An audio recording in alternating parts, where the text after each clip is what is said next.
membangun visi dan misi bersama. Saat kata aku dan dia telah menjelma menjadi kita. Saat akad telah terucap, sungguh perjanjian yang kuat telah tercatat. Saat ijab kabulmu telah menggetarkan arsy-Nya dengan penuh haru, maka mulailah kita memasuki sebuah babak baru. Sebuah masa kala tidak ada lagi kata aku dan dia, namun telah menjelma menjadi kita. Apa yang saya lakukan setelah menikah? Bukan sibuk dengan rencana bulan madu ke depan. Namun saya langsung ajak suami untuk berdiskusi mendalam, layaknya musyawarah keluarga, tapi baru hanya 2 anggotanya. Diskusi apakah? Diskusi perihal merumuskan life plan ke depan, sebuah titik awal tentang merancang masa depan. Wis. Saat sebelum menikah, suami memang sudah mengetahui bahwa saya sudah mengantongi LOA, Letter of Acceptance, dari beberapa universitas di dunia untuk melanjutkan S2. Saya hanya tinggal menunggu kabar beasiswa. Maka diskusi paling pertama adalah rencana ke depannya jika memang Allah memberikan rezeki beasiswa kepada saya. Saat itu pilihannya 2, suami ikut serta atau kami terpaksa LDM sementara. Sebelum menikah sih suami menyanggupi mengambil pilihan kedua, tapi ternyata pasca pernikahan tak sanggup rasanya dan beralih mengambil opsi pertama. Hihi. Itu adalah contoh bahwa yang namanya rencana masih bisa berubah kapan saja. Toh pada perjalanannya kita akan senantiasa berjalan mengikuti alur kehendaknya. Rizki S2 saya pun datang tidak disangka-sangka. Saat perkuliahan sudah dimulai di negeri Ratu Elizabeth sana, maka huru-hara menyiapkan segala perkakas dokumen, visa, tiket, dan transfer pekerjaan menghiasi perjalanannya. Saat itu, semua proses beasiswa yang didapatkan harus selesai dalam waktu yang sangat tidak memungkinkan. Saya harus menyelesaikan pembuatan surat mengirimkan JL langsung ke Inggris meminta CIS dari universitas.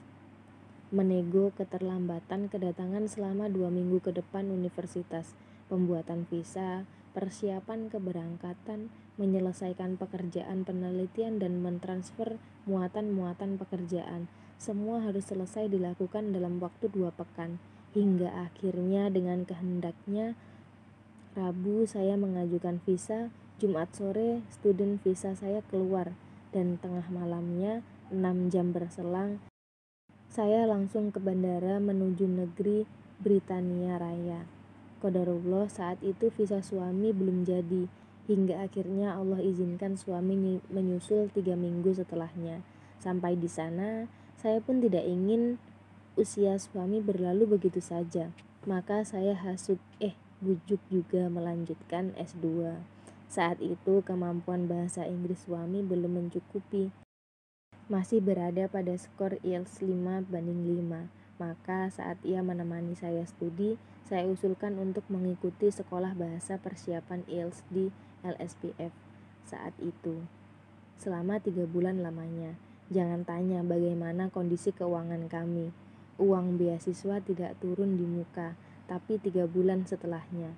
Kursus IELTS suami pun bukan pada nominal murah, sekitar 20 juta.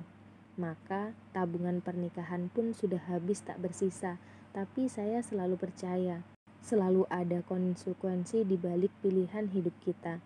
Dan di masa itu, kami memilih hidup berhemat asalkan dapat menjalani hari bersama. Cile. Dan lihatlah hasilnya. Pasca 3 bulan belajar tak kenal lelah, ala kerja keras bagai kuda. Bener loh, suami saya beneran rajin banget belajar setiap hari. Mulai dari berlatih soal-soal IELTS, mendengarkan podcast, latihan writing dan speaking. Alhamdulillah Allah izinkan suami mendapatkan skor 6,5 pada tes IELTS kedua yang ia jalani. Dan itulah modal awal baginya untuk melanjutkan studi ke jenjang yang lebih tinggi. Alhamdulillah, summa alhamdulillah. Terus gimana ceritanya sekarang bisa sekolah S3 sama-sama di kota yang sama pula? Mungkin ada sebagian yang bertanya-tanya, bagaimana bisa saya dan suami sama-sama menjalin S3? Saya dan suami sama-sama menjalani S3 di kota yang sama pula. Maka jawabannya ya ada di subchapter ini. Karena kami telah menuliskan cita bersama. Semua bermula dari selembar life plan sudah kami sepakati berdua. Dulu pada saat aplikasi S2, suami saya sebenarnya diterima di 5 universitas baik di UK maupun negara lain di Eropa. Tapi agar kami tetap bisa tinggal bersama, dipilihlah Kingston University yang lokasinya masih di wilayah London. Meski akhirnya suami harus rela untuk withdraw pada pertengahan studinya. Hal yang sama juga berlaku pada saat saya S3. Atas izin Allah, saya lebih dahulu menjalani S3, dimulai di bulan November 2014. Setelah itu, gantian suami yang mencari-cari rezeki beasiswa pun supervisor untuk S3-nya, sama seperti rencana sebelumnya. Agar dapat tinggal bersama, tentu suami memilih untuk mendaftar di universitas-universitas ternama yang berlokasi di London juga. Dia sudah coba approach potential supervisor baik di UCL maupun SOAS yang memang terkenal bagus di bidang politiknya. Qadarullah, tidak ada supervisor yang mumpuni untuk mendampingi topik tesis suami. Sampai akhirnya Allah takdirkan suami mendapatkan supervisor di Brunel University, sebuah universitas yang mungkin namanya tidak terlalu besar, yang berlokasi di zona 6 London.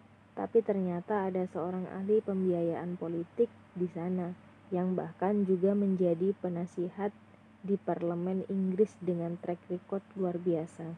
Jadilah suami mengambil S3 di universitas ini, meskipun ia harus berkorban menempuh 2 jam perjalanan untuk ke sana, 4 jam pulang pergi. Beruntungnya saat S3, mahasiswa tidak perlu harus selalu datang ke kampus. Jadi suami ke kampus jika memang ada supervisory meeting saja. Intinya apa? Memang diperlukan perencanaan untuk mendapatkan situasi yang diharapkan. Setelah perencanaan, iringilah dengan ikhtiar yang maksimal, karena sungguh tidak ada yang kebetulan. Saya percaya akan ada lebih banyak kemudahan saat rencana sudah engkau tuliskan. Saat masa depan sudah berupaya engkau rancang, selanjutnya libatkanlah Allah dalam setiap proses dan keadaan. Insya Allah hasil akhir terbaik yang akan diberikan. Oke, sekian dulu sharingnya. Kembali kepada perihal life plan. Prinsipnya sebenarnya sama dengan yang ada di buku Way Inspiring Me. Namun bedanya, kali ini ada 2 kepala yang saling mengisi. Ada 2 insan yang berusaha saling melengkapi. Ada 2 cita yang coba disinkronisasi. Wait, pastinya ini bukan hanya tentang cita-cita pencapaian targetan dunia, tapi juga targetan akhirat yang lebih kekal adanya. Kenapa sih mau repot-repot segala menuliskan mimpi? Karena kami percaya dengan menuliskan rencana akan mendatangkan kemudahan darinya. Dengan mengetahui kita ingin mencapai apa, langkah-langkah lemah kita akan senantiasa terarah ke sana. Dan ini bukan lagi perihal 1 orang yang mengejar mimpi, namun 2 orang yang saling bahu-membahu mewujudkan cita dalam harmoni. Mungkin ada yang harus tertunda sebagai konsekuensi, pun mengorbankan yang bergantian untuk saling diberi. Maka kami mulai ikhtiar ini dengan menuliskan rencana hidup bersama yang berarti berusaha saling melengkapi, berharap ridhonya akan berjalan mengiringi hari. Betapa ku ingin mencintai cinta yang dicintai dan mencintai sang pemilik cinta. Cinta yang tak terbias rona dan rupa dunia, cinta yang sederhana, suci dan memuja ridhonya. Cinta yang merindu surga sebagai tempat akhir bersemayamnya.